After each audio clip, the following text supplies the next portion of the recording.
Hi guys, I'm Chris and welcome back to Get Good at Golf. Today we're talking about one massive thing that I see from a lot of amateurs that is making you misstrike the golf ball. Not only with your irons but also with your longer clubs such as your driver. One thing is at setup. So setup guys, what we start to see a lot of people do is not get the right distance from the ball. So we've talked ball position, we've talked whether it's too far back, too far forward, but we haven't talked about how close you need to be to the golf ball. So what we see often is a lot of people stand a long way away from the ball. You'll see that my arms are angled out and away from my body. From here, that club is going to work a long way inside. We see that a lot from people from here. It comes inside, we then work over the top, lose the balance, hang back, and we can either hit it left or hit it right.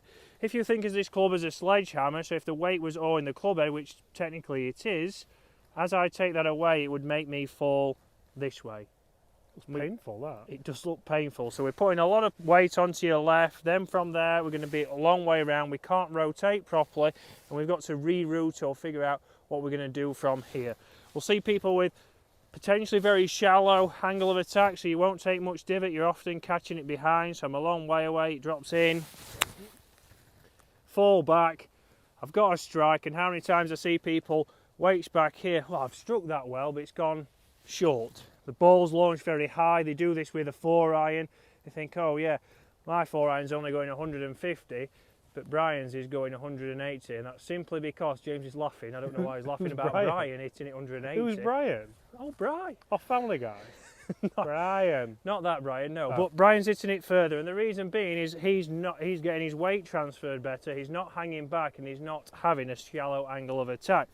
The opposite, guys, is when we get people stood too close to the ball, that very much over it, and then from here what we have to do is we have to pick the club up very steep. So we're picking that up very steep. There's not much body turn. We see that it's all arms. And again, if you think about that as a sledgehammer, just think how much hard work that would be to pick it up, and then from there, how can we have any kind of pressure on the golf ball or any kind of real strike? We're going to be cutting straight across it. And I have to see people, although I did flush that. Often the tall people, this, Chris. Yeah. Well, feet didn't move, nothing moved, but I've still managed to get a strike, guys. So that's what we see a lot. If you're somebody who gets into your finish position and you feel like, right, I've not really turned, my Uncle Al does that very much, and he hits a massive slice. He doesn't hit it very far. Is that Brian's mate? Brian's mate, Al.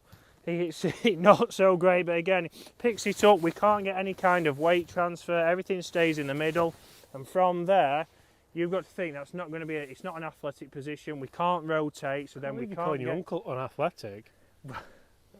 Luckily, I don't think he watches, to be honest, but I'll tell him to watch this one.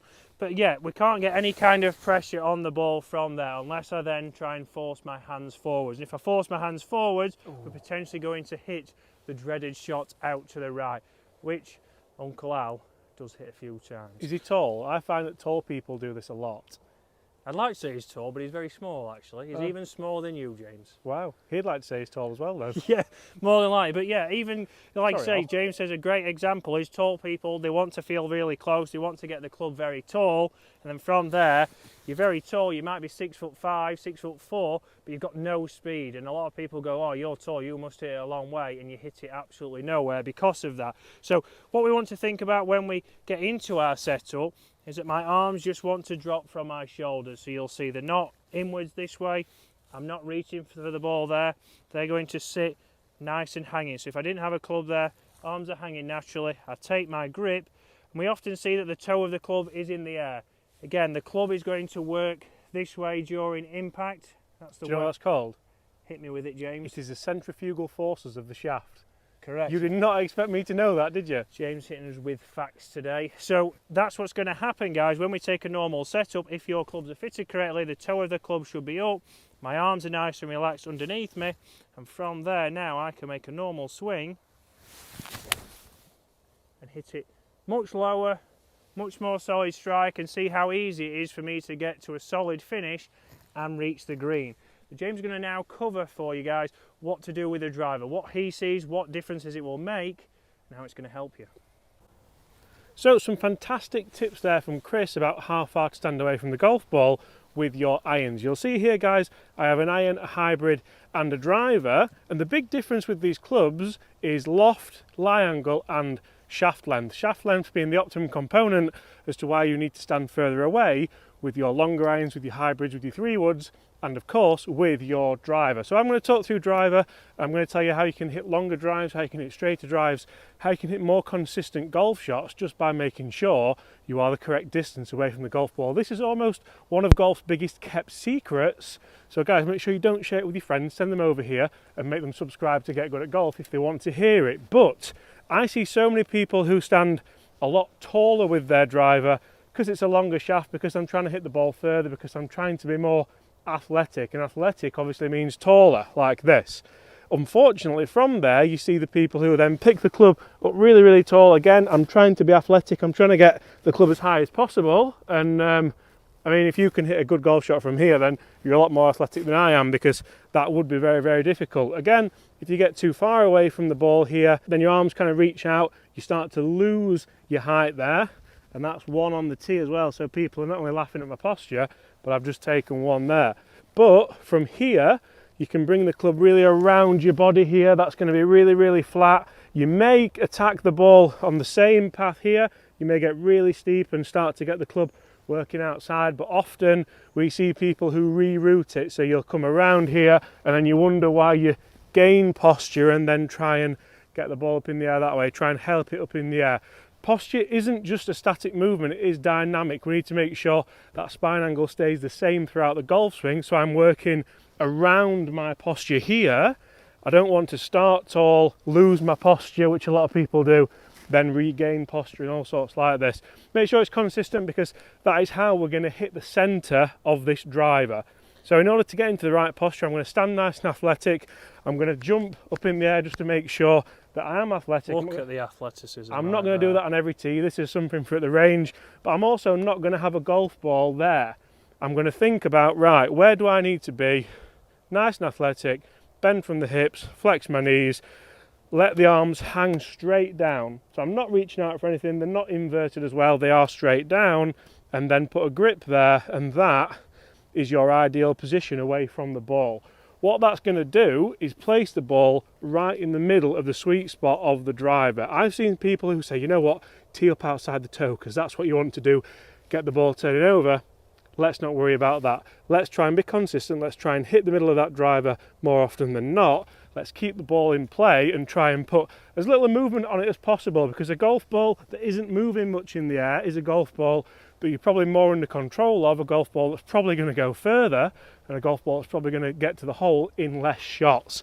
If somebody tells you that they play a 50, 60, 70 yard draw or fade on every shot because they're good at doing that, they're not going to be the most consistent golfer, unless you're Bubba Watson or somebody like that. Somebody might also tell you, well, Jim Furyk, he stands a little bit taller, and you've got Keegan Bradley who stands far away, but consistency-wise for the everyday golfer, that is not going to be returnable from where James just showed you. Absolutely, and I find people who do this, that's almost like saying, well, LeBron James throws a basketball like this, Kobe threw a basketball like this.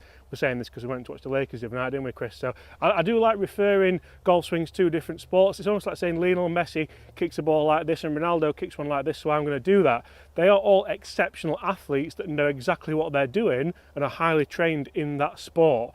So make sure you hit the middle of the club face, because I mean, I'm not saying that if you're watching this, you're not the Lionel Messi or Ronaldo of golf, but if you stand correctly to this golf ball, you should be able to at least hit shots like that one. Guys, look at that, Chris. Unbelievable. Oh, guys, I've been James, and Chris is now going to talk you through, if you do miss the green, even after his tips on irons, how you can save your score and get good at golf at the same time. So guys, James has just told you there how to hit a fairway. I've covered how to hit a green, but now in and around the greens we are going to miss greens, so we need to talk about what kind of setup we have here.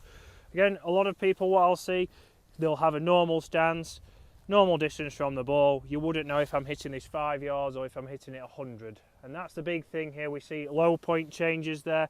People with this far away from the ball will move off just like a full swing, try and load that right hand side. They never transfer the weight.